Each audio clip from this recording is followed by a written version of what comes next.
Hi, everyone. Welcome. Welcome. Good morning, good afternoon, wherever you're coming in from. My name is Keisha Nicole Knight, and I'm the Director of Funds here at the IDA.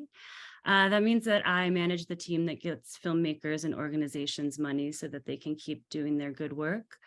Just for a visual description, I'm a Black woman with short hair sitting in front of a blurred background wearing a black shirt. And I'm just so honored to be a part of this today and just so excited to see that so many people are engaged and interested in this space. We wish we could see your beautiful faces, but we're really happy that you're introducing yourselves in the chat so we can get a sense of who's in the room. Thank you for that.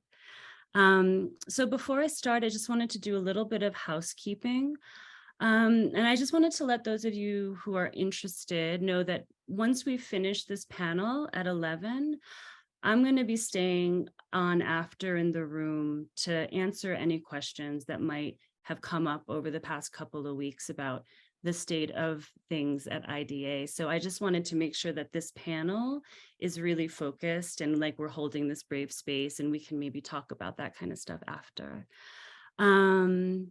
Yeah, so let's get going. I just want to thank first, this panel would not have been possible without the steady commitment and engagement and vision of Adamu Chan. So thanks so much, Adamu, for bringing this to life. I also want to thank our panelists, obviously, for their generosity and bravery and engagement. And one of our panelists, Rahsaan Thomas, just came home yesterday and he didn't even blink an eye about joining us here today. So that's been amazing. And we're actually going to drop in the chat a link to Rahsaan's homecoming GoFundMe. If y'all have the means to donate there, that would be amazing.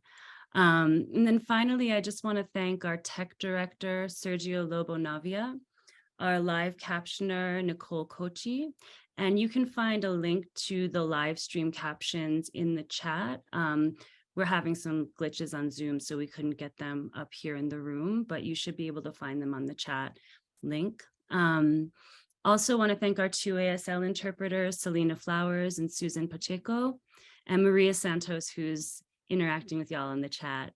And finally, a big shout out to Mandy, who's helping with logistics up there in Northern California. We really appreciate you and thank you for that. Yeah, so I'm going to stop talking and stop taking up space, and I'm just going to introduce Anya Young, who will start us off. So Anya, if you want to come on camera. And I'll just tell you a little bit about Anya. Anya is a writer, director, producer, and advocate for children impacted by parental incarceration. She's currently studying dramatic arts and film at the University of Southern California. She's also the author of Teen Guide to Living with Incarcerated Parents, a self-help book for people like her who have gone through the experience of losing a loved one to the prison system. She's worked closely with organizations like We Got Us Now, the Osborne Association, the Pathfinder Network, Scholarships, and the International Coalition of Children with Incarcerated Parents. So Anya, it's all you. Hi, good morning. It's really nice to be here. I'm happy that everyone could make it right now. I'm Anya, and I'm going to go ahead and introduce Adamu Chan. Adamu is a writer, community organizer, and filmmaker who has produced many short films, such as What These Walls Won't Hold, which explores the state of human relationships in response to crisis and finding a way to come together even in separation. Adamu continues to advocate for people who share his experiences with the incarceration system. He draws inspiration and energy from the voices of those directly impacted and seeks to empower them to reshape the narratives that have been created about them through film. Adamu. Thanks so much, Anya. I really appreciate you being here and taking on this role. And I appreciate everyone else who's here watching. I feel very humbled to see how many people are interested in this topic and who are here to engage in it and also here to support Rahsaan. I'm so overwhelmed with joy and all sorts of emotions knowing that he's home now. And know that many more are on the way too. So I think just some housekeeping stuff beforehand, which is that if anyone has questions as they come up, that please drop them in the Q&A, and we'll have a portion at the end where we can kind of go through these questions with folks after the panel. So yeah, I just wanted to say some opening remarks. I think, you know, people do a lot of acknowledgements these days, and so I'd like to acknowledge some things. And the first thing is that there are people that aren't here today, people that I love very dearly, who should be a part of this conversation and are a part of this conversation because I carry them with me, and I know other people carry them with them too. I'd like to acknowledge all the families, the people, the communities who've been touched by incarceration, all those who've been impacted by violence, both interpersonal and systemic, and who haven't received justice or healing. And I'd like to also acknowledge people who love someone across walls. I feel like, you know, in this day and age when there's a lot of abolitionists and radical politics that people throw around, I feel like people who love people across prison walls, to me, are the most radical. That is the most radical form of love, to love someone, you know, that people call a monster. And I know that love brings people home, and love is what keeps people inside alive. And lastly, I want to acknowledge my brother, Rahsaan, who's traveled a long path to be here today.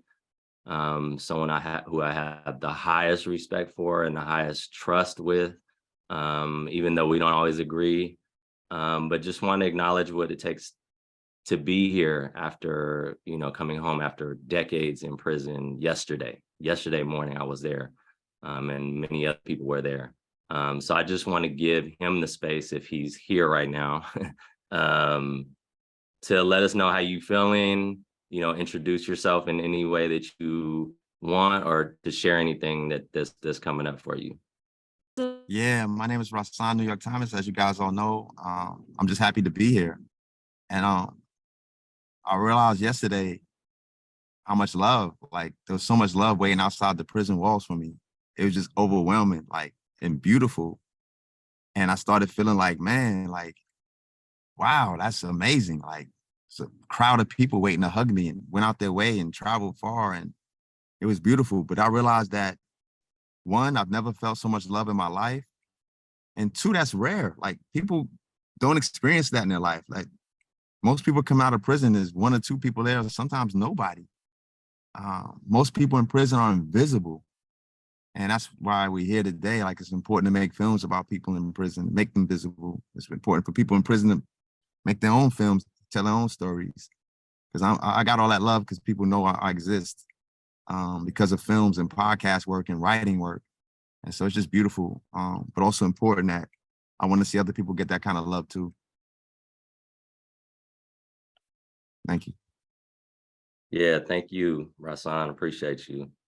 I got a lot of love for you too. I wanted to kind of bring in the other two panelists too. I think that, you know, I could read their bios, and I'm sure if you've registered for this panel, you've already read their bios. So I kind of want to give them an opportunity to introduce themselves. And so I think first off, Jasmine, if you could come on camera, and just kind of the prompt is like, what brings you into this space as a filmmaker, and what grounds you in this work? What makes you, like, what orients you, and what makes you proximate to this issue?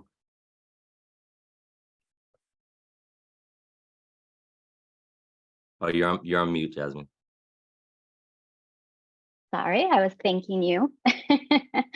Yeah, I'm very happy to be here, and thank you for the invitation. Yeah, so this is my family's story. The film that I am working on, Papi, is my cousin's experience, and so that is I feel very close to it, although it's not exactly my experience, but I'm collaborating with my cousin Anthony to make this film.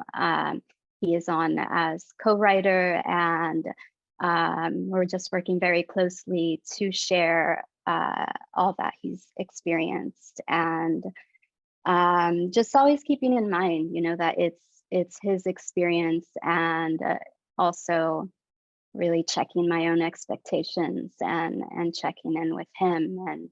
And yeah, thank you. Thanks, Jasmine, for that context. And yeah, also, I'm a big fan of your work and really appreciate you being here. The same question for you, Brett. If you'd like to introduce yourself and kind of talk about like where you're at. Thanks, Proximity Adamu. to this issue. Yeah, sure.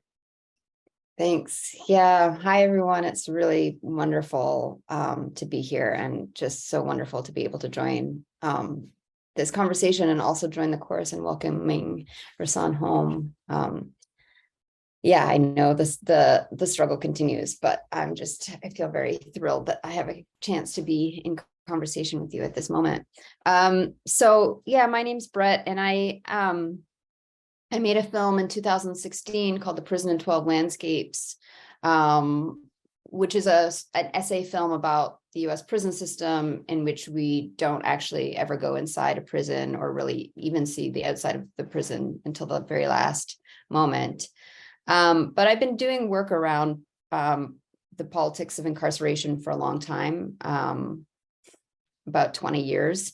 And I come to that work as political work, really through anti-poverty activism. In my own life, in my own biography, my own life, dealt with poverty and housing insecurity, became political at a young age as a teenager, and became very active in anti-poverty struggle, anti-capitalist struggle, especially around issues of eviction and housing insecurity. And that work is what brought me to thinking about policing and prisons. One of my earliest sort of experiences of learning from incarcerated people, and I want to acknowledge that I myself don't have direct experiences with incarceration or with loved ones who've been incarcerated. So my orientation is really about learning from struggle and being part of struggle. But one of my first experiences of being sort of actively in conversation with people who are incarcerated was in my late teens, early 20s. I worked on a radio show in which this was a radio show composed entirely of voices from the inside. And we had a setup in which incarcerated folks in the province of Quebec and are surrounding the city of Montreal would call in to speak about various issues, not necessarily even prison issues at all, issues of the environment, issues of elections, urban design, all sorts of things. And the idea was precisely this one of refusing the disappearance of people inside and using radio waves as a means of insisting that people who are ensnared by the prison system are not actually outside of our community or outside of society. And because I worked the tech board, I was the technician on that show, I really just, for many years, just spent time listening and learning, and that was politically transformative. And so in answer to your question, I think my orientation to this work, my interest in this crucial question of accountability, is rooted in a desire to be part of liberation struggle, anti-capitalist struggle, anti-racist struggle, and to think about how media and images can play a productive role in liberation, work generally, and in transformation. Thanks so much, Brett. Appreciate that. Yeah, I just kind of wanted to open up the conversation a little bit. We're gonna have some clips that everyone shared and go into a discussion about that. But I just kind of want to open it up to the panelists with a question, which is, and I think Rahsaan kind of referenced this before, and maybe he can start off. But like, what is the power of documentary film within the context of communities who have been invisibilized, who don't have legitimacy or legibility or ownership over the truth in mainstream discourses, where DAs, judges, police, politicians, media hold authority over the truth. Like, what does it mean within documentary film to kind of like reclaim that? So maybe Rahsaan, you could start that off. Yeah. One of the things I notice about like media in general, a lot of times they settle for a press release from the prison side because of the difficulty of getting inside and talking to incarcerated people. But it's not really that difficult. It's more of a lack of connections to incarcerated people. They don't know about tablets or how easy it is to JPay somebody or write somebody. And so we get a lot of narratives that are incomplete and inaccurate, and they paint portraits that are harmful. So it's very important to include incarcerated voices in any documentary, anything, any stories, anything about us. And it's even better when we can speak for ourselves. Yeah, thanks, Rahsaan. I mean, I agree with you. And I think the thing that's like coming up for me right now is, you know, we were a part of this organizing from inside during COVID. And one of the things that was very frustrating, and I think one thing that we learned about the power of our ability to speak from inside during that time in real time, was that a lot of the folks that were dying inside of San Quentin during the huge COVID outbreak there were on death row. And the way that those folks were represented in their deaths was horrible, traumatic, you know, leading with people's crimes. And I think like a lot of what we were trying to do was, you know, hold press conferences from inside with other folks to kind of like reverse those narratives and talk about the people that were inside. And so, yeah, I agree with you on that. Brett or Jasmine, did you want to jump in at all? Sure, I can jump in. So, you know, there's these harmful narratives in media, but there's also something similar that happens or happened within my family. And one of the reasons that I was, you know, sort of moved to work with my cousin was not only because he inspires me, but also, you know, I would hear these harmful narratives within my family, and, you know, even family members of ours, like just the way they referred to him. You know, they were treating him as if he were a monster, despite all this work that he had done. And so one of the things I wanted to do was work with him to really show that work and who he was, and explore, you know, the possibilities around that. And so I think, you know, it's the media does feed that, but it's also within families and communities and our own community. And so I wanted to work with him to change that. Yeah, maybe I'll just jump in as well. I mean, I think, you know, I think one of the things the documentary tradition hasn't always been so great at is producing kind of system level analysis.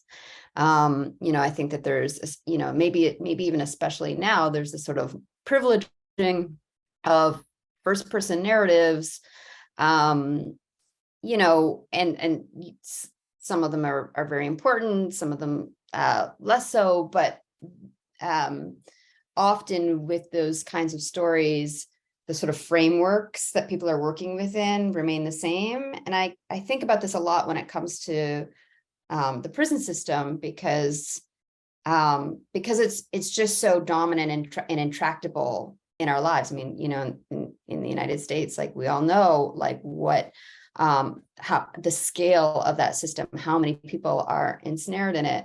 And I personally have felt frustrated watching a lot of, you know, some prison documentaries, not just because there's outsiders telling stories on behalf of other people, but I have sort of basic questions about how a lot of filmmakers get access, what kind of deals they've had to make or negotiations they've had to make with wardens, with other officials in order to get inside those spaces, but also sort of the failures to take on the terms that are kind of part and parcel of system as a whole. So, one of the things I tried to do with my film was actually not just make a film in which we didn't see any prisons, but make a film in which we don't talk about crime. Like, you don't hear that term for the most part, except for a moment in which you hear one politician declaring a war on crime. But there's just a way in which it feels like, especially for people on the outside, for people who are making, making films on this subject from an outside perspective, to think about our responsibility in taking on, the very terms of the criminal legal regime, and thinking about how to be radical or subversive in challenging those terms, as one part of, thinking again to this bigger question of what documentary can even do.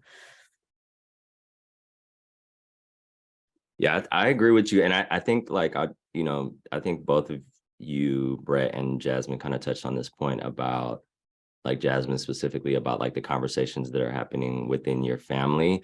And I think that the same thing goes for like within the incarcerated community too. I think that, we can be very creative about how we represent prisons and incarcerated people in different ways, because I think that like in the mainstream consciousness, like people think that they have this knowledge of like what prisons are and the people that are there because of media and because of the media that's out there. And so like the challenge is to be creative about that and expand that knowledge.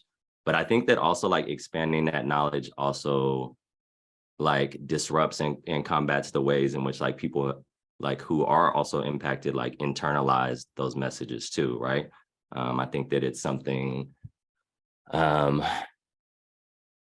exists in our community too, like I think people have kind of internalized some of that logic and use those types of things against each other.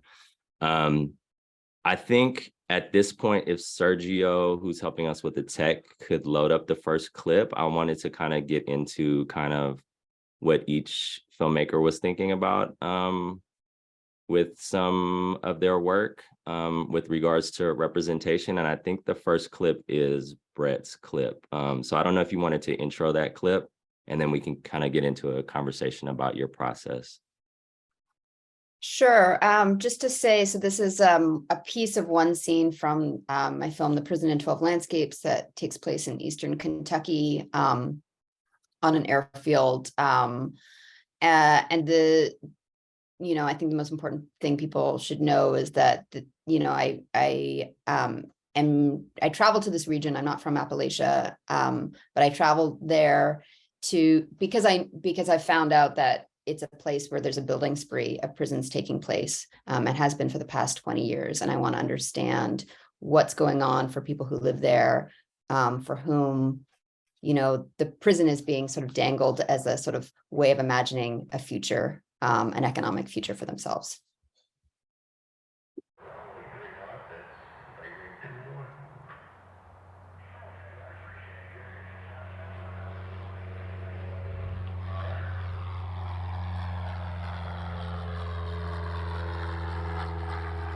When I grew up in Eastern Kentucky, it was excitement for me to see an airplane flying overhead. When an airplane rocks their wings, they're waving at you.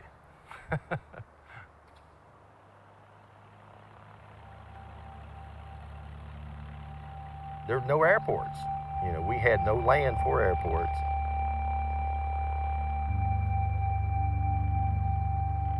Level land is at a premium here in Eastern Kentucky. And I always say the good Lord didn't make level land here. Coal companies did.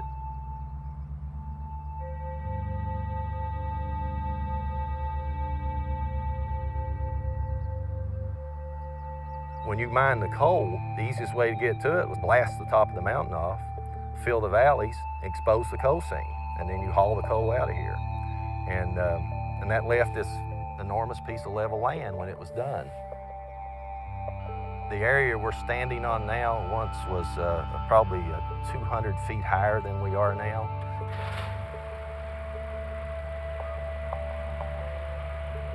Everything on top of this particular mountain is built on a reclaimed surface mine.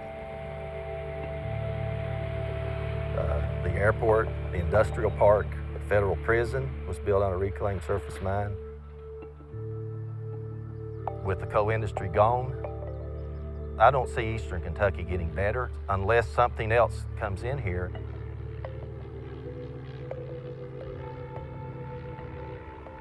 Prison out there employs better than 400 people. My son-in-law is one of them. It's recession-proof. You close a factory down and you ship the jobs overseas. You can't do that to a federal prison. Yeah, so maybe just briefly, I'll say, I wanted to understand, I wanted to make a film that tries to understand why prisons are being built and why they're being filmed, and tries to offer up a way of understanding that outside of the framework of so-called criminal responsibility, right? Like, I think that that's part of what becomes sort of intractable for people who can't imagine a world, without prisons. And, I feel very honored to have learned from so many abolitionists who insist that we think about prisons as, as relationships, and think of them outside of this framework of kind of individual, so-called criminality or the context of crime at all. So in this case, one of the questions I ask is just, where are prisons being built, and why?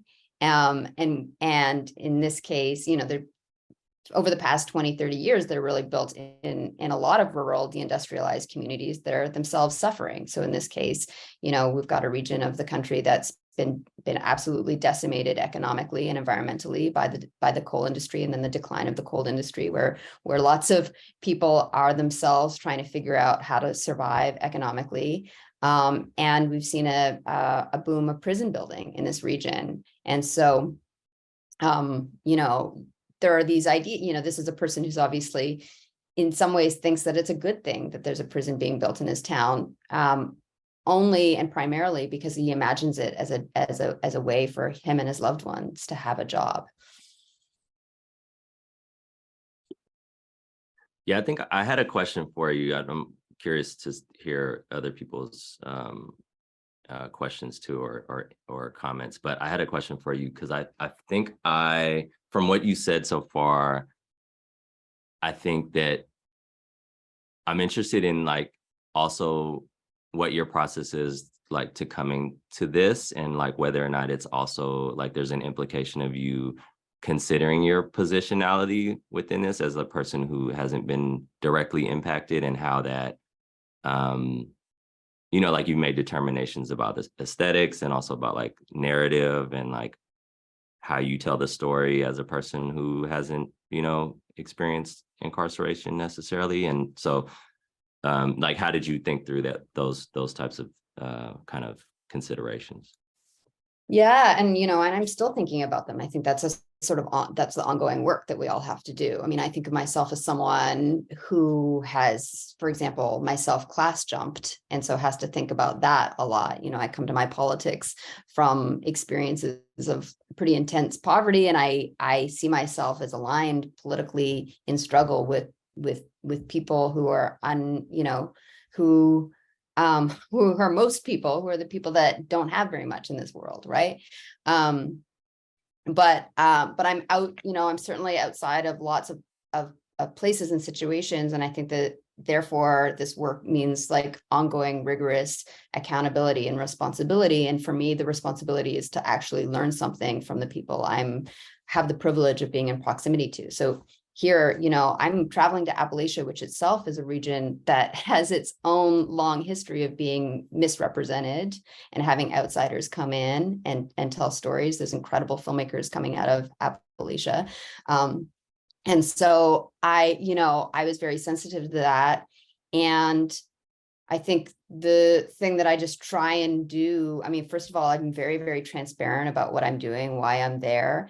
And I really just try and make it clear that I'm there to learn something rather than to extract something that I think I know for my own purposes. And so one of the things I learned, traveling even to Appalachia, was that, people that, and this shouldn't be a surprise, but people are capable of very sort of seemingly contradictory positions. So I kind of expected to go to this region and where there's a lot of prisons being built and encounter a lot of people that have a kind of tough on crime mentality, have certain ideas about people who are incarcerated. And that was not what I found, because actually a lot of folks there are also directly affected by the war on drugs, by opiate crisis, by over policing and incarceration. But they still have been told that, a prison boom is going to be good for them and will bring economic vitality back to their communities. And so I just try and sit with that as, as an experience of having learned something, and try and convey that in a way that's not about like judging anyone, again, I think that for me, it's important to implicate an audience, not just to appeal to an audience in a kind of moralistic way. You should care about this person, you should have empathy with this person, but also ask a question: where are you in all of this? Ask the audience, where are you? I'm asking myself, where am I in the system? Where am I in a process of gentrification? What's my relationship to the way in which cops are called, to protect property and not people? And I think that sometimes just this sort of work of like, I just think that that's the work of and the privilege of making a film, but it's also the work and the privilege of watching a film, is to be invited into asking where you're at within a structure of power, a system of power, and therefore what you can do. So that's what I try and do. Yeah, thanks, Brett. I think, just the point that you're making about accountability is interesting. I think that in a lot of ways, like our orientation to, or other people's, or as a society, our orientation to accountability is like, after some harm has happened, there's this process that mitigates it, or someone comes out and makes a public statement or apologizes. And then kind of we move on. But I think what you're pointing to more is like a process, right? And that this is like, it is relational, and that it can be ongoing, and it's something that like we are working through as we're in relationship with people, which I think is important. I don't know if Rahsaan or Jasmine had any comments on Brett's clip. Not so much on the clip, but just in general, the concept of doing stories about systems instead of people. Because I think that, like, we talked about the narrative that people in death row, they put their crimes out there and said they had died of COVID. And by putting their crime first and the crimes being horrible, it made it sound like they deserve to die of COVID, right? Like, it's not a loss, they're on death row anyway. And I think we don't understand why people commit crimes. So even if they did, like, for instance, I'm just gonna use me as an example. I was a square growing up, picked on a lot. And I grew up feeling like the police ain't gonna do nothing about it, because whenever something happened, the police didn't do anything about it. Literally, my little brother was shot in front of me, and I ran, and it made me feel horrible. But what made me feel even worse is that 6 months later, the same guy who did it was standing on a corner holding the same gun. He wasn't on a run, he was on a corner. And the police made no effort to arrest him. And so it created a dynamic in my neighborhood where nobody trusts the police, count on the police, and court is held in the street, and becomes this violent environment. And then when the cameras come and the news stories come out, it's just about the violence and not the reasons behind the violence. Like, you know what I mean? Nobody wants to live like that, right? But everybody wants justice, and everybody wants to feel safe. And so I feel like doing stories more about like why people commit crimes in these systems, because we constantly live in a society where the people with the least power are held the most accountable. I just left San Quentin State Prison, where their policy is to test incarcerated people for COVID. And if we test positive after a visit or whatever, we go to the hole. But nobody tests the staff to keep the COVID from coming in. I mean, it's just a crazy system where we hold the people with the least power the most accountable. So I'm looking forward to seeing more and more films that show what we really need to do to be tough on crime, because being tough on crime ain't being tough on the symptoms of crime. Being tough on crime is being tough on the reasons people commit and make bad choices. You know what I mean? It's being tough on poverty, being tough on voting rights, being tough on just all kinds of inclusion, right? Making these things happen, being tough and making like our society more fair. When you get tough like that, then we can create a freaking utopia or somewhere near it. You know what I mean? Something better than this. So I just want to add that comment in. Thanks, Rahsaan. Appreciate you bringing that personal perspective in too. Sergio, maybe we could load up the next clip. Sorry, it's getting loud here. And Jasmine, if there's any kind of introduction that you want to do or any words you want to say before. Sure. So this is a 2-minute clip from a longer sample, but it's meant to be a character introduction to my cousin, Anthony, also known as Papi. And yeah, so it's sort of an introduction to him, but also one thing that I have been trying to do, or that I do with my work, is come from a place of healing justice. And so that's sort of what I've been trying to do with the work with my cousin, but I can talk a little more about that after. I was in a fishbowl. I was in a literal fishbowl. That's what that place is. Prison is a fishbowl. And this is an ocean.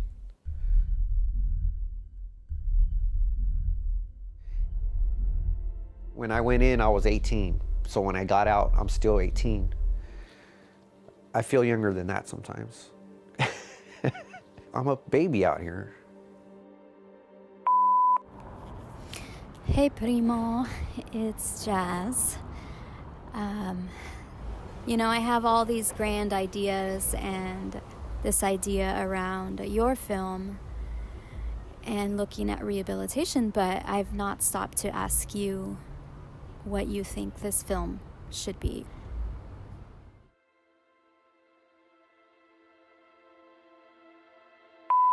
Morning, Primo. My birthday. Wow. It was great. We went parasailing. It was exhilarating. I mean, just being up there, it was quiet, peaceful. Good news. I finally have been able to get a job working for the Salvation Army. I'm worried. I'm nervous. I mean, I just want to do a good job. I just want to make sure that I do a good job. Hi, Prima. You know what's a trip? My first day out, I went out to my mom's front yard and I looked at the stars. And that was how I ended my first year out. 1 year to the same date. 1 year, wow. So, who are you? Oh, wow. I am a brother, a son. Who's Papi? Ah, I love when I still hear that name. I didn't hear it inside. That's the little kid I keep inside.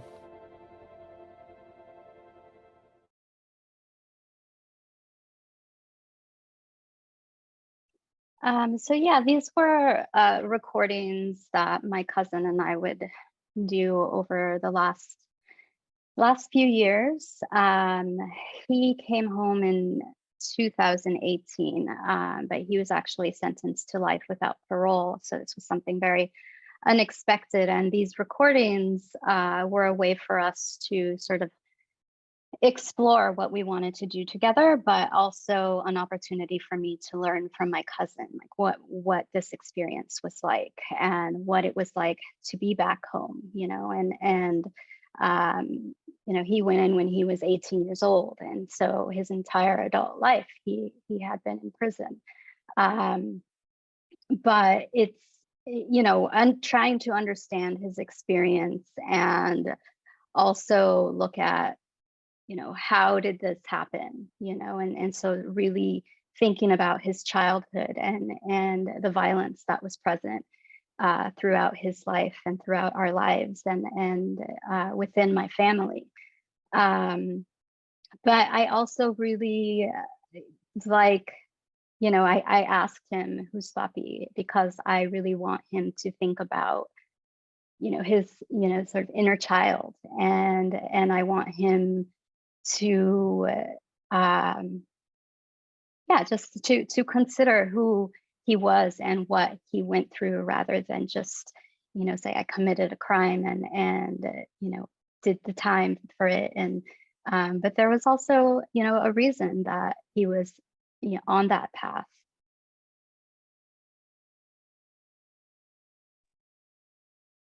Thanks, Jasmine. I have a question for you.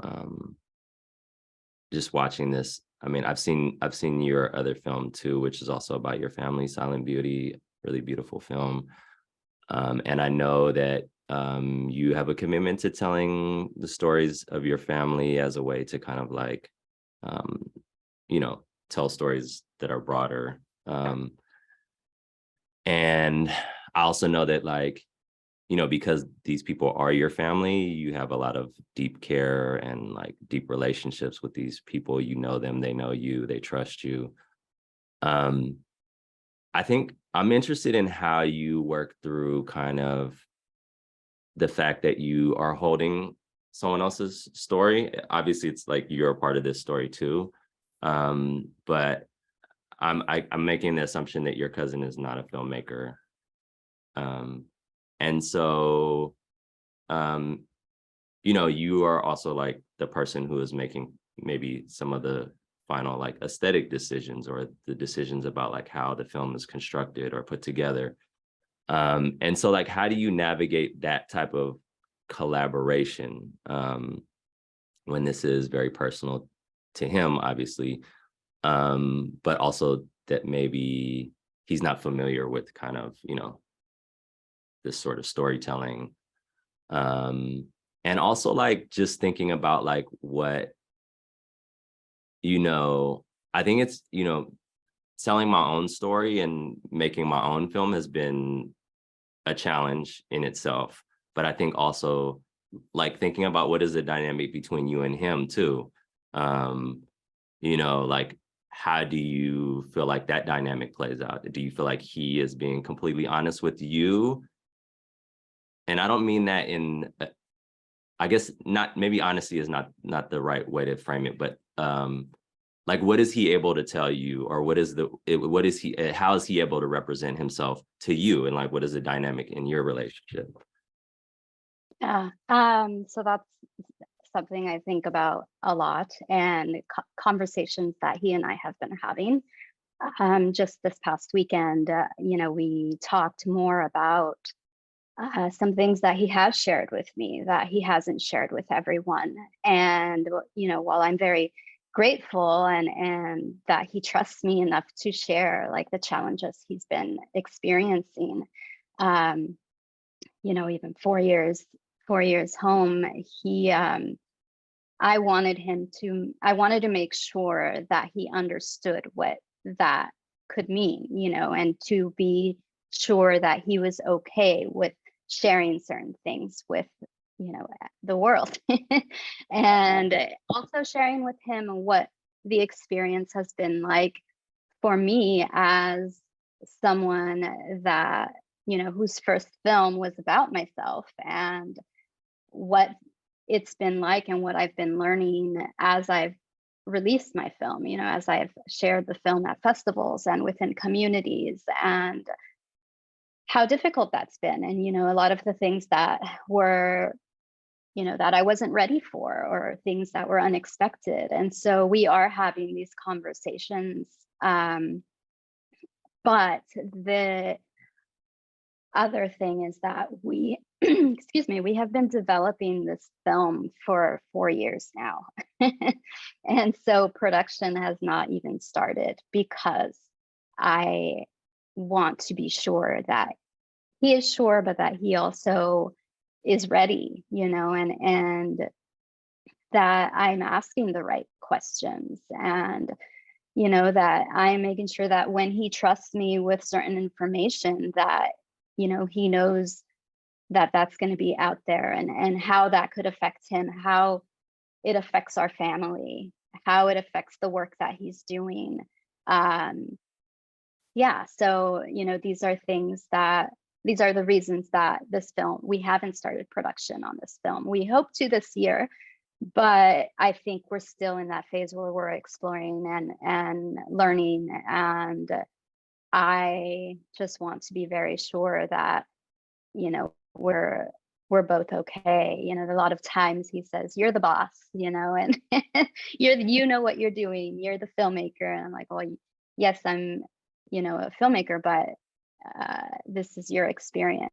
And so you know, it's a collaboration with my cousin. I'm not making the film on my own. Like, this is his film, and he is helping me to write this film and to share this story. And we also have conversations around, you know, who he wants the film to reach, you know, and he wants the film to reach young people. And that was something I was not necessarily considering, you know, even though I do think about, you know, young people when I'm making films and in radio, but it wasn't something that I was thinking about in the way my cousin was thinking about it. So yeah, so it's been several years in development, and possibly this year as well. Amazing. I have another question, but I wanted to open up the space for Brett or Rahsaan if they wanted to say anything.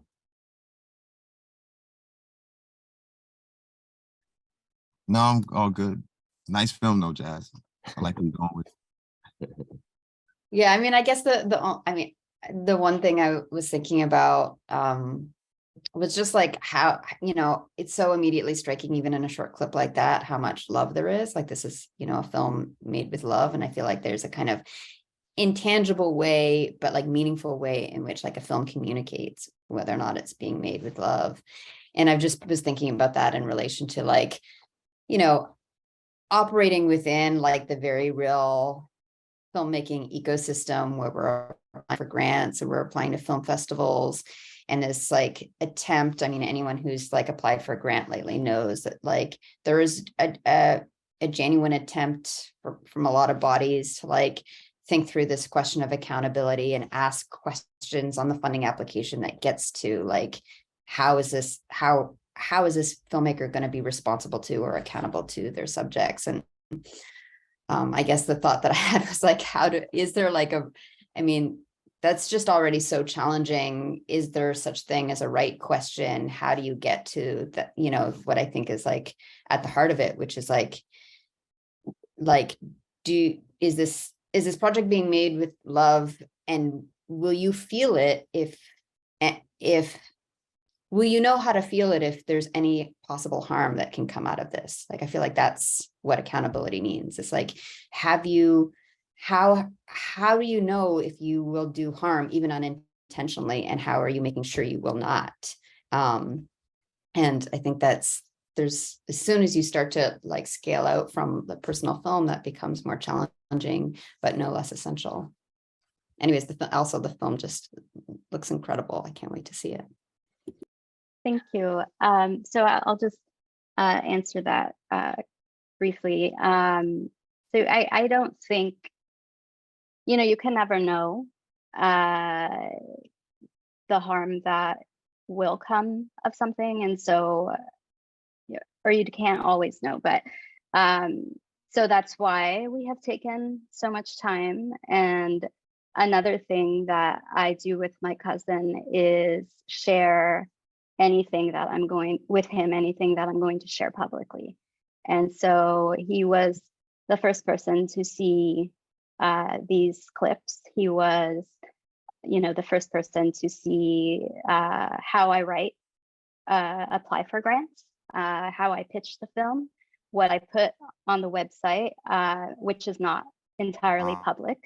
And that's for two reasons, mainly. It's, for him and for our family, and because I want him, he's been saying yes, but I need to know that it's going to be okay. And so a yes right away doesn't tell me that. And so I am waiting until we're both very comfortable with, putting it out there. But I also think about the families that were affected by what happened and why my cousin was incarcerated.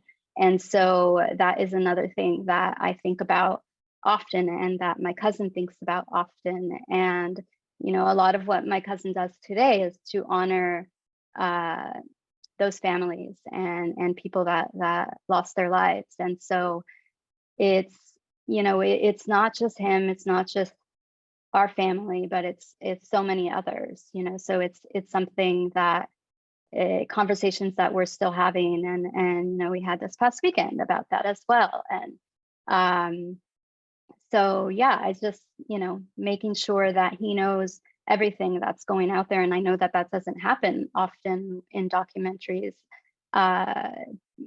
but it's something that I feel I have to do.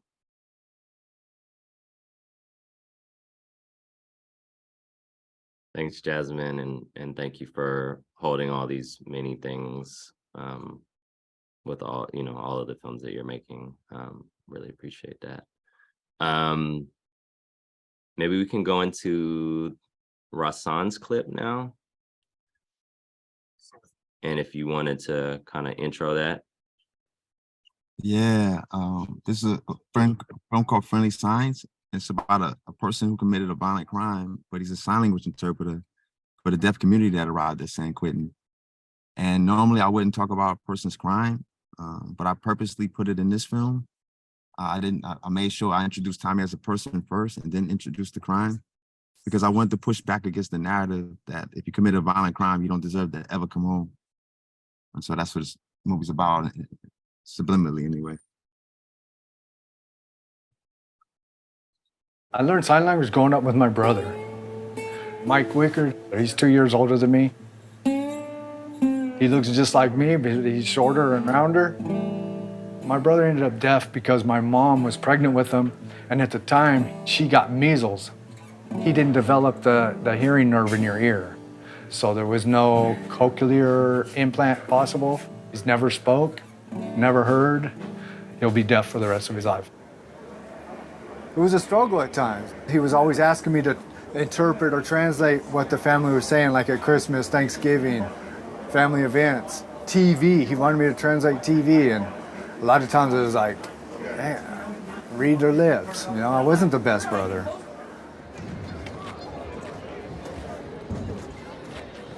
Letting my brother down because I'm in prison, I struggle with that every day. I know he's out there, and there's a lot I could do as a brother. I mean, and I know he's angry because I made bad choices and came to prison. I know he loves his little brother, and I took myself from him. My name is Tommy Lee Wickard. I'm doing 57 years for voluntary manslaughter, and I've got 18 years in. After I was incarcerated for a while, I just decided to change my life, and I didn't want to be who I was. So I just started programming. I'm not cool with having 57 years. However, I broke the law, and I have to pay for that crime. And I don't expect to ever be forgiven for that, but the more I can show that I'm holding myself accountable, the better I feel. The harder I push myself on a run, that's my tears. The harder I push with the deaf community here, that's my tears.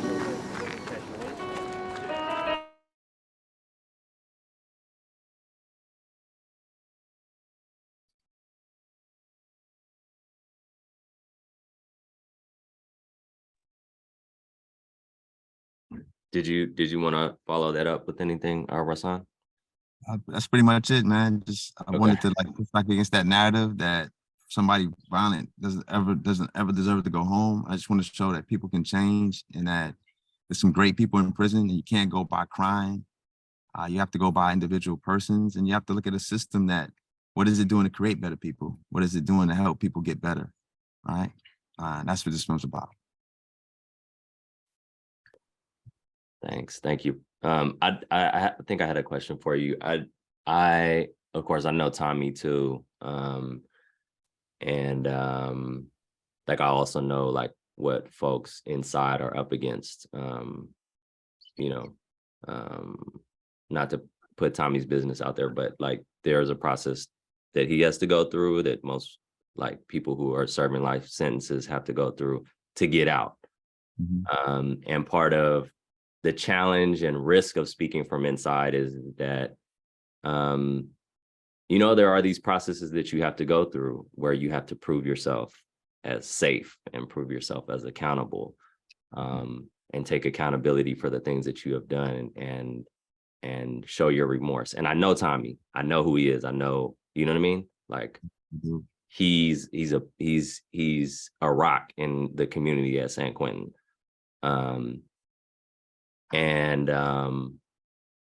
I think my question is like, are there other ways? Because I also feel like, you know, this is a way that, you know, in court and at the parole board, these are the processes that people have to go through, right? Of explaining themselves in these specific ways. And I think it has a lot to do with like audience too, right? Are there other ways that we can communicate these things? Or is this like something that we should hold on to and keep? Or is this something that we can transform? Like, are there other ways to talk about who people are and that they are, you know, growing and transforming and loving and, you know, outside of, you know, this kind of, you know, this way of storytelling? Yeah, I would say that that's a deep question. I think other ways I've always used is media, even if it's not a whole documentary, right? People can write, and I've created a program called Empowerment Avenue that connects incarcerated writers and artists to like ways where they can get in mainstream publications. But it's still like exceptionalism. It's still like we picking the low-hanging fruit, the easiest people to show off to the society to prove a concept, right? That people can change with given opportunity and motivation, right? Because if people are changing without that, then imagine if we really support it 100%, right? And I think we start with the low-hanging fruit and build from there, and brainstorm on other ways to do it. But right now I'm just going with what we know works, man. Stories about people and connecting people with the outside as much as possible in as many ways as possible, through writing, through art, and through these documentaries that we're allowed to do. And with that, I have to run up and see my PO. Any follow-up questions before I would take off? Good luck to you. Thank you so much. Part of this. Sorry to have to leave early. Take care.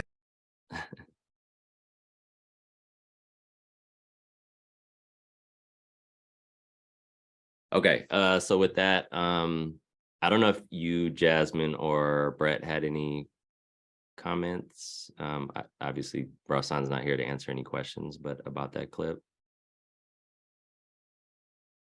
Yeah, I mean, it was going to be for Rahsaan. I was just curious if he could, I was hoping he could talk a little bit about, you know, because this is something that I've thought about when watching other filmmakers' films, and, you know, what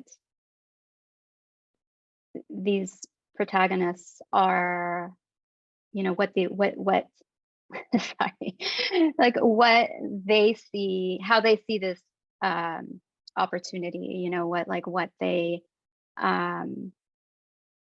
think the film is going to be, and why they're doing it, you know, and obviously Rahsaan is not here to share more, but I think that's something that maybe isn't considered enough.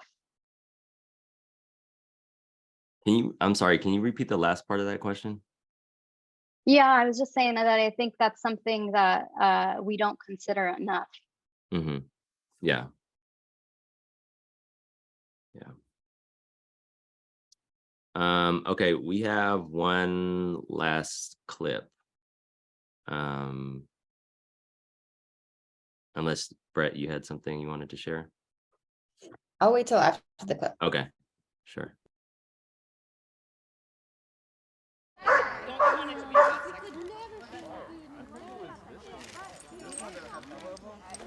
What's up, Sana? Hi. You want to say hi to M? What's up? Happy birthday. Thank you. Oh, hello. Hello. Oh, hello. Don't forget you have a dog. Yeah, oh, hello, dog. Is this a Let me interview Sana. Hey, Sana, you ready? Oh, don't lick the camera, please. I just jumped over something. Nothing no big deal. This call and your telephone number will be monitored and recorded. I'm so happy. I wish I was there. Yeah, I wish you was here too. We wish you were here too. I got him a transformer balloon. Okay, right now it's somebody's home time, so we'll get on. What? Okay. I love you guys. Be What? safe and have fun. Okay. Hey, I love you, Edmund. Love you. Love you too.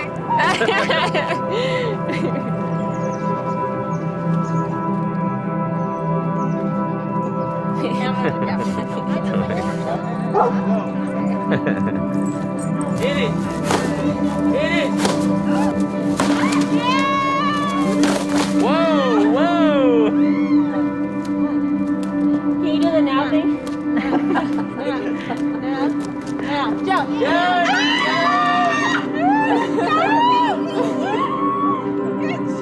What is going on? For years, I had celebrated my birthday in prison. Each passing year also a hard reminder of how much time had passed in that place and how many more I had left. So we said now. But on this day, my joy wouldn't feel contained by concrete walls or iron bars. Okay. I go.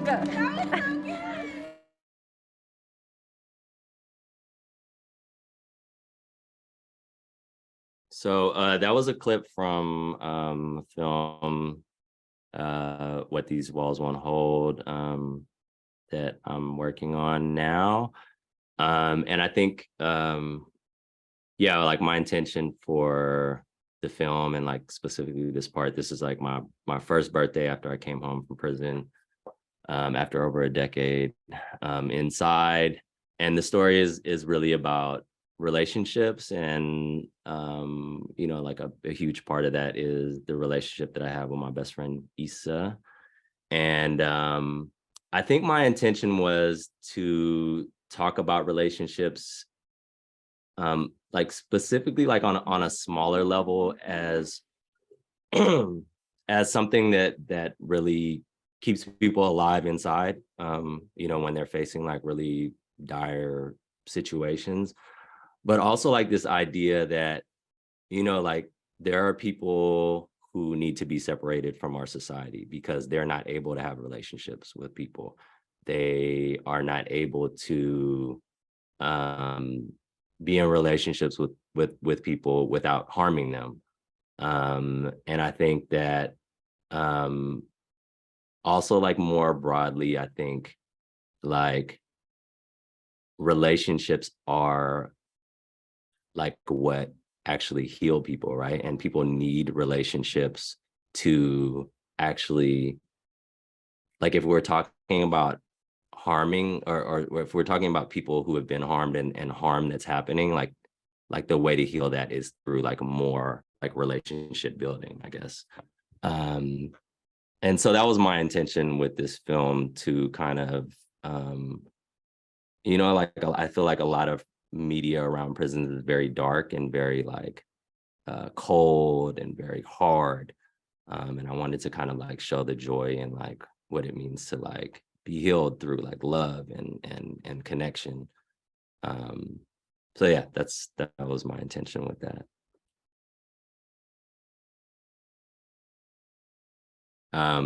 Sorry, I'm still the moderator, but also Do you want me to talking come in with a question for you? Sure, I sure. can do that. Yeah, I mean, I guess I just wanted to ask a question, and maybe it'd be for both of you and Jasmine, about like how you grapple with thinking about like what your audience is what your audience, if you have a specific audience in mind, or thinking about maybe the possibility of a kind of mainstream audience, what they're going to be, what kind of baggage they're going to be bringing, and whether or not you deal with sort of any conflict around like wanting to make something that speaks, you know, truthfully to your experience, your family's experience, to your friends' experiences, and like knowing that you're supposed to be trying to like reach people and communicate something in terms that they'll understand. I mean, this was sort of my question for Rahsaan as well, in terms of like this sort of question about like whether or not people should have to talk about the crimes that they did when they're you know, speaking about their experience of incarceration.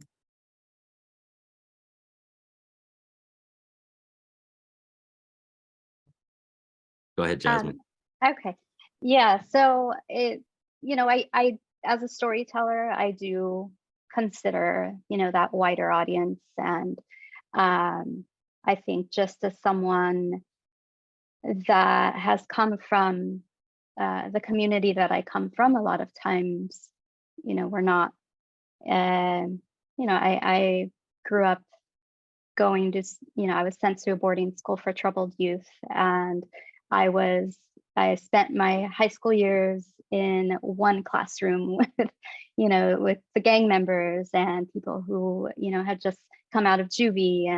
And so a lot of what I do is to, I guess, challenge the ways we were treated and the ways my friends and family were treated or talked about. However, I can't really think about that entirely or too much, you know, like the films that I want to make are for my family and for my community and for healing. And so this is, you know, like with Silent Beauty, that was my film and my family's film, and an opportunity to show the beauty in our lives and how beautiful we are despite everything that happens. And with my cousin's film, it's, you know, a similar thing. And so it's an opportunity for him to heal, or us to heal together, or the family to grow. So that's really how I have to approach it. You know, I obviously will think of, you know, the here and there's going to be things that I consider with a bigger audience. But as I mentioned earlier, I asked my cousin who his audience is, you know, who he wants to make this for. And he's like, well, if I have to, you know, if like I think about 11-year-olds, and I hadn't even thought of that, you know, but he thinks about that because he's like, when I was 11, that's when things started to change for me. You know, that's when he feels he was started on that path.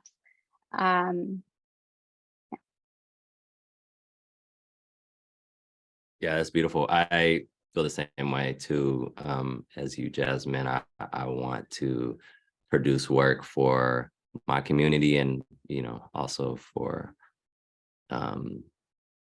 yeah. Then, I mean, my intention is always to try to heal, you know, folks in my community, and through representation and through them being able to see themselves differently and see themselves through other people. I think the question of audience is really interesting. And I think that, you know, one of the other things that I really attempted to do through my work is also, I think that like a lot of the knowledge around prisons and incarcerated people and the prison industrial complex is like obviously very theoretical. It's produced like by people outside. And so there's like a lot of statistics and like these kind of traditional ways that like we've come to understand like innocence and guilt and the specific facts of like crimes. But I think that they're like I said with your piece, Brett, which I really liked, is that it's like expanding this knowledge. I think that there's also a way of like expanding the emotional kind of knowledge about like what the experience is and like how people experience incarceration, how people who are proximate to people who are experiencing incarceration, like what is that emotional experience like? And I think I found that like in screening my works in progress, like that in some ways is more legible to people than like this statistical, like theoretical analysis of like what prisons are. That people can connect to isolation, people can connect to being erased or invisibilized or silenced. Yeah, I mean, I think that's what I really love about film and about art. So I see that Anya is back on, and I think that we're actually moving into our portion of the Q&A, even though I feel like we haven't gotten to a lot of things, but yeah, I'll let you take it away, Anya. Hi, I'm Anya. I'm also an advocate for children of incarcerated parents. So I think it's really interesting to be in this space talking about people that are in proximity to those that are impacted by the prison system. But yeah, I've been advocating since I was 17 years old. And like my dad went to prison when I was only 9. And like only this past year has he come home, and that's been like a whole entire process. But I definitely do relate to that feeling of like isolation that like obviously I'll never really understand like what it's like to be in prison, and like what that experience has been like for people like my dad. But I definitely do understand that experience of like hopelessness and isolation and feeling kind of like disconnected from other people that aren't in your situation, or just like also like the shame and the stigma that comes with like having gone through like these kinds of experiences definitely was something that weighed on me for a very long time. But I'm sure we'll definitely touch on this in the Q&A as well, because I've seen some questions that kind of like touch on kind of those topics. But someone did ask earlier if you can share your thoughts on compensation for documentary film participants, like especially when working with people that are in vulnerable situations like those that are being incarcerated. And the process of either not paying protagonists, like a lot of filmmakers will give them gifts instead, meals, photo license fees and stuff like that. But then, you know, when the film is released, to invite them to be speakers and like paying speaker fees, like what is your opinion around like all of that as far as like compensating the participants? I'm happy to jump in first. Yeah, I mean, I don't have like a blanket policy or sort of categorical response to this, but I'll just say that I pay people all the time.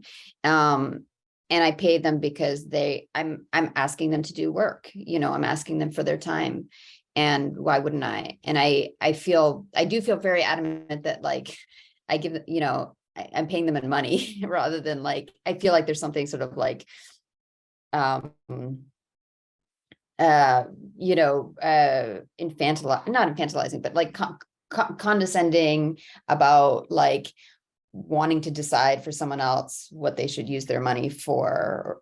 So I wouldn't get someone, you know, like a gift card. In this context, I would say, you know, I've asked, you've spent 3 hours with me, let me compensate you for your time you know, you would otherwise be working.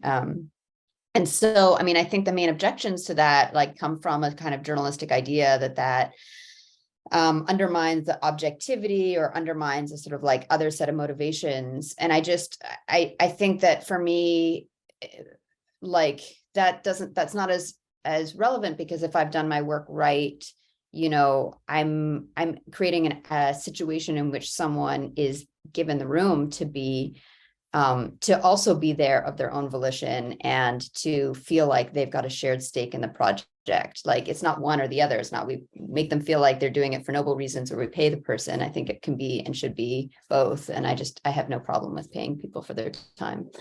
I get paid for my time when I do work. So why shouldn't someone else?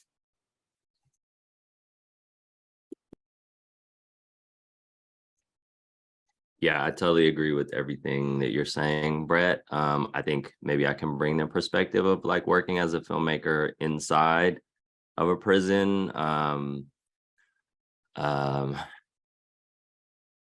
You know, I also agree with what you're saying about objectivity, which I think is what is objectivity anyways. But I think that, you know, building trust with people that you're working with and whose stories that you're representing, part of that is reciprocity, of course, right? And I think that that also makes the art better, right? That also makes, you know, what people are willing, like how deep they're willing to go on this journey with you, if they feel like, you know, their stakes are being considered as well, right? Not just politically, but also like economically. And so, I mean, I think that, you know, a lot of times, you know, we as media makers maybe have this idea that what people want the most is just the platform, right? And because you've been, you know, in some ways silenced or invisibilized, that's enough, right? I'm giving you the platform to speak and get your story out there. And of course, that's not equitable, right? And if we are as media makers, as filmmakers, trying to in some way influence or create some change in the world, that also has to happen like on the level of like our production in our, you know, the film that we're making. So those are my thoughts. Yeah, I agree as well. I'll just briefly share that, you know, we're still in development, but, you know, I've am spending a lot of time collaborating with my cousin and, you know, his creative input, and so he is a writer on this film. And so that, you know, maybe once funding does come in, we don't have funding at the moment, but, you know, when it does, like that's another conversation to have.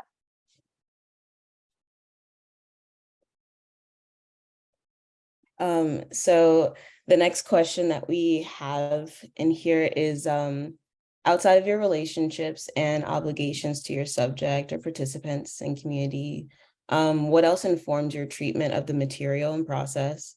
And what other artists, thinkers, and filmmakers are you watching and learning from?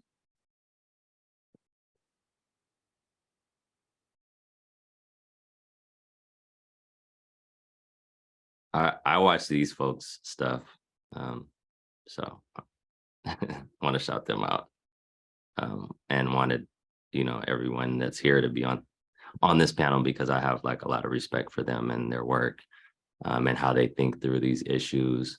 And of course, you know, like I feel like most filmmakers are watching all sorts of films, and that's how we're influenced, and not just films about prisons. For myself, you know, like when I was inside, we didn't have Hulu and we didn't have Netflix and we didn't have, you know, HBO. We had PBS. And that's something that's accessible for people inside. And I remember watching, you know, all of the PBS indie documentary, you know, channels like Independent Lens and POV. And those were the ways in which like I could watch indie films, and that's how, you know, like had a huge influence on me, and like my growth as a filmmaker. So that, I mean, you know, I still take those things with me, like the films that I remember have come through that channel, I guess I would say, and sitting there thinking about, you know, those things. So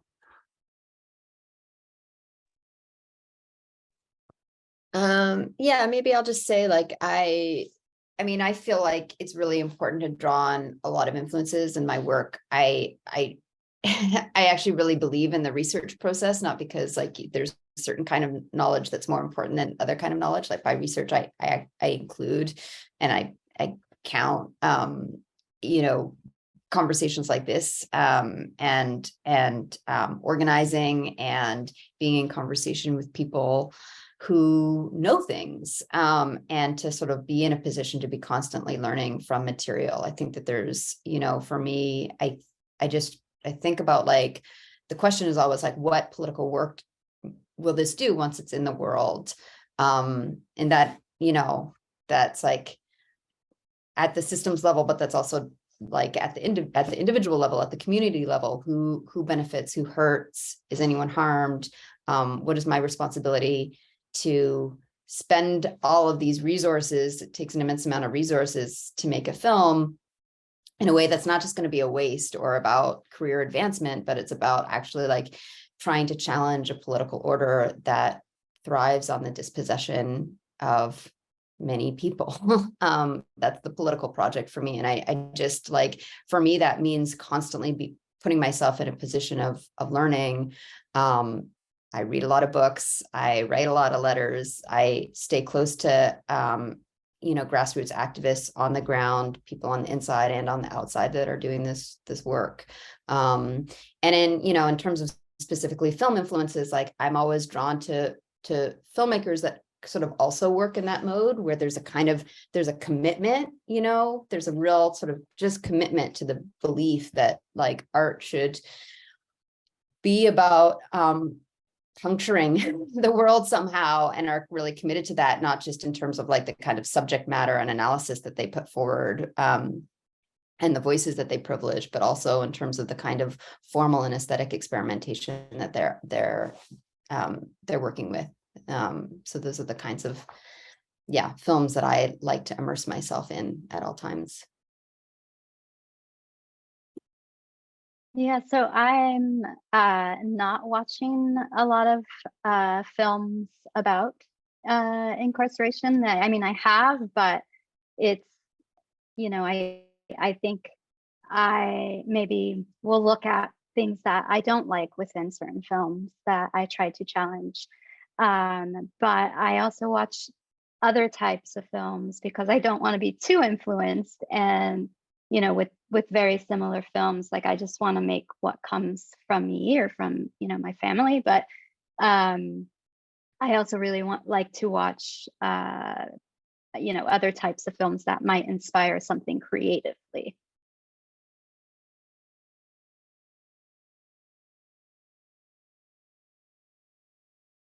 I think we're getting pretty close on time. So I don't know if we have time for maybe like just one more question. Yeah, someone did ask about the importance of showing joy in your films. So if you guys can like close out talking a little bit about that, I think that's definitely very important to show, especially like with like the humanity that you bring.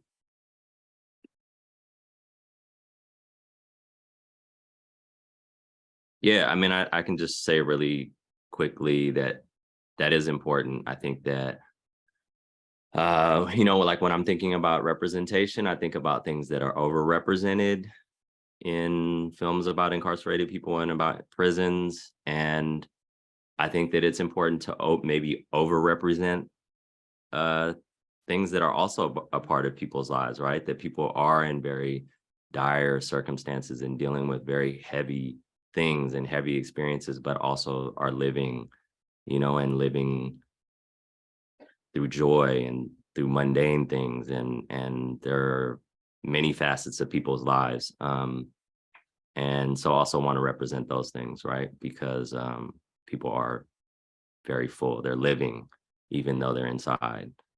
We're having relationships, we're loving each other.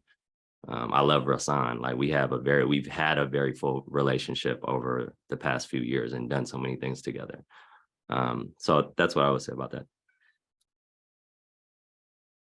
Yeah, and that's something that's very important to me in my filmmaking, because it's important to me in my life.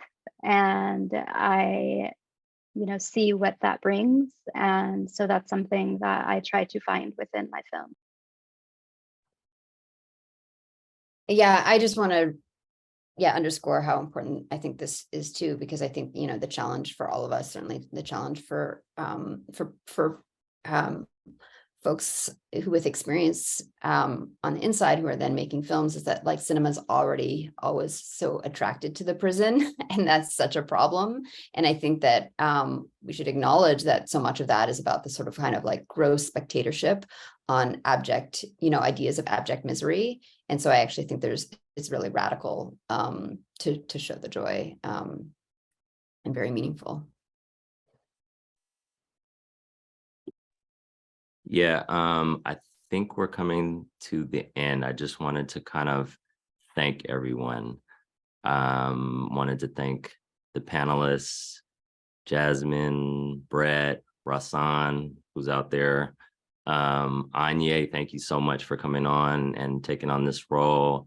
Thank you to Keisha Knight, who without her, like this wouldn't have happened, and really pushed for this to happen.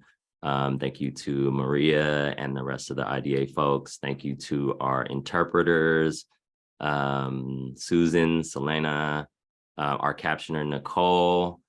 And yeah, just really appreciative of everyone who tuned in too. I just wanted to kind of like end with, I want us to think about like continuing this conversation, and it doesn't have to be in this format. But I wrote this article last week, and at the bottom of the article, if you don't have time to read it, there are some kind of ways in which like I feel like people can start to build accountable practices in their filmmaking process, especially when dealing with incarcerated populations. And so, yeah, just to kind of take a look at that, and maybe we can like build on this conversation and add things to that. Thank you so much, Adamu. Thank you, Brett and Jasmine, Anya. It was so beautiful, and you're getting a lot of love in the chat, so check that out if you have a chance. And yeah, I guess that's it. I know y'all have to go, so I guess we'll say bye and thank you. Thank you. Thanks, Adamu. This has been wonderful.